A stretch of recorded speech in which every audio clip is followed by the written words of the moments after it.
Happy Snow Day. This is a recording of Chapter 2, going over the problems that we started in class and then completed for homework, and then the additional problems that we had due today. So to start, we have problem 1. If a company had sales of $10,000 and a gross margin of $5,400, what is cost of goods sold? So you'll remember from the income statement that sales less cost of goods sold is your gross margin. So if our sales are $10,000 and our cost of goods sold is $5,400, then the cost of goods sold is the difference between the sales and the gross margin, or $4,600. The second problem builds on that by adding expenses, interest, and taxes and asking for the net income. So this has us doing the full income statement. We have our sales less our cost of goods sold equals our gross margin. We then subtract expenses and interest to get our net income before taxes. Then we subtract our taxes to get net income. So from above, our sales were $10,000, our cost of goods sold were $4,600, and our gross margin was the difference, or $5,400. We subtract our expenses of $2,000, our interest of $400, and so our net income before taxes is this gross margin less the expenses less the interest, or $3,000. Now we subtract our taxes, and our net income is our net income before taxes less our taxes. So our net income is $2,100. Problem 3 is a question about depreciation and a gain on the sale of an asset. The given information is that we purchased a machine for $5,000. So cost of the machine is $5,000. It also says that that was 6 years ago. So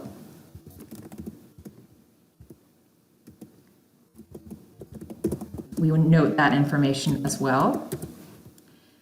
We have been depreciating it using the straight line basis with a zero salvage value, meaning that we're depreciating it all. We're not stopping once we get to a certain dollar amount. And we have a 20-year life. So the life, 20 years. We sold the machine, selling price of $3,800, and it also tells us the tax rate of 40%. So it wants us to calculate the after-tax cash that we will receive from the sale. And what that means is it wants us to calculate the gain on the sale of the asset less the amount that we're going to have to cough up for taxes. So we do this in steps, just like the problem that we had for homework. Step 1 is that we have to depreciate the asset. So we are going to spread the useful life of that asset over its life and depreciate it. That helps us to get what the book value of that asset is. So to depreciate the asset, we have a purchase price of $5,000 and a life of 20 years. So our annual depreciation is going to be that $5,000 divided by your 20 years, or $250 per year. Step 2 is figure out where are we in that process of depreciation, calculating our accumulated depreciation. Well, our annual depreciation from step 1 is $250. And where are we in that process? Well, we have passed 6 years because we purchased that asset 6 years ago, so we will have had 6 years of depreciation. So years past, from the problem is that 6 years ago. And so when we multiply that out, that gets us our accumulated depreciation. How much have we accumulated so far in our 6 years? So 250 times 6, or $1,500, is our total accumulated depreciation. Step 3 is to figure out the book value. What is the book value? The book value is what we are currently carrying the asset at on our books. And that is the purchase price less our accumulated depreciation.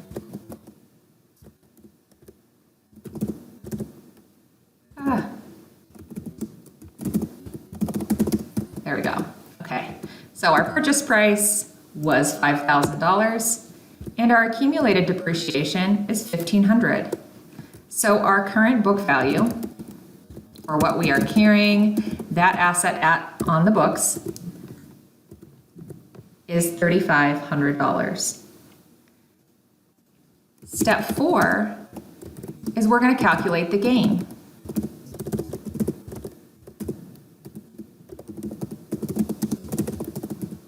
And our gain on the asset is our selling price,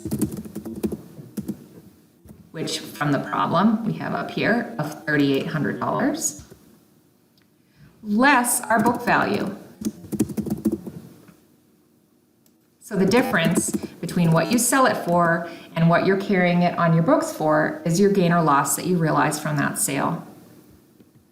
So our book value was $3,500, and so our gain is the difference between those two things, or $300 is what we realize from the sale of the asset. Step 5 is to calculate the tax on that gain. So that gain is going to be taxable to us, and it said that we have a 40% tax rate. So our taxable gain we get from step 4, it's the $300 that we get from the gain on the sale, and our tax rate is 40%. Let me make that a percentage. There we go. So what is the tax that we're going to have to pay? 40% times $300 is $120. So we are going to have to cough up to the IRS $120 to pay for the tax on our gain that we realized. Step 6 now is to calculate the cash flow. And there are two pieces to that. What am I going to get in cash? Well, that is the selling price. I am going to get from my buyer $3,800. And what is my cash out? I am going to have to pay for my tax to the government, or $120. So my net cash from the sale is the difference between those two things, or $3,680. That's how much better off I am in terms of my cash position after I make the sale and pay my tax. Okay. So those are the steps involved. The gain or loss on a sale of an asset is the difference between the selling price that you get and the book value that is on the books, and you have to determine that through depreciating the asset to the date of the sale. Okay, so question number 4 is a receivable, and you have a gross accounts receivable. Let's just start by writing down the information that's given to us. So our gross AR is $56.50. We reduce that to its net realizable value using a bad debt reserve. And it says that my bad debt reserve is $290, and these are in the thousands. So our net accounts receivable that we're going to carry on our balance sheet is $53.60. So you reduce the accounts receivable balance by the amount that you don't expect that your clients are going to pay you, and so you are carrying it at a net realizable value. Okay. It also says that your bad debt reserve is based on 5% of receivables.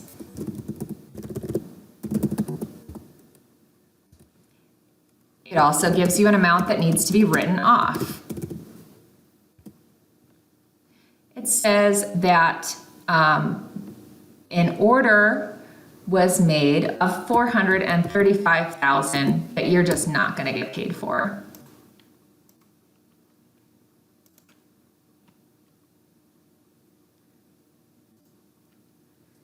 And that the cost of goods sold is 60%. So that's just writing out the information that we have from the problem, trying to get all of those numbers into the right place. Okay, so what do we need to do to record that loss? First, to write off that bad debt, we should use the reserve that we have. The bad debt reserve was there to estimate what we didn't expect we were going to be able to recover from our customers. And so we have $290,000 there that we've already estimated. We should use that first. We can exhaust it. Make that a number.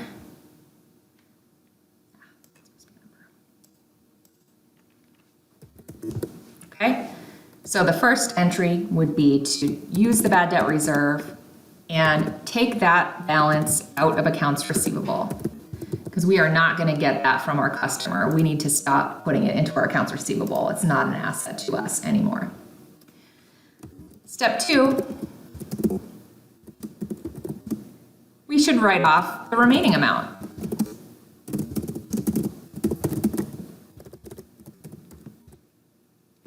The total amount we wanted to write off is $435,000. We have used so far in step 1 $290,000. So what is the difference?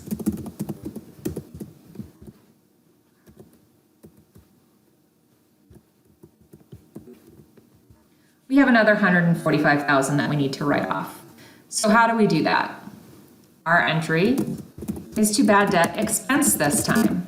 Why? Because we don't have any more reserve left over. So that bit actually goes to the expense.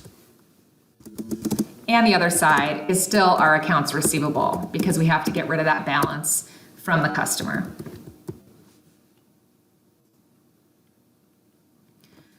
The third step is to reinstate the reserve balance. So we need to now estimate how much more do we have that we expect that we aren't going to receive. So we need to reestablish that allowance for doubtful accounts. Our beginning net accounts receivable was this $5,360,000. We've reduced it by our write-off right here of $145,000. So our remaining AR balance is $5,215,000. We want our allowance to be based on 5% of that, because that's how our company establishes its allowance. So 5%, make that a percentage. So our bad debt reserve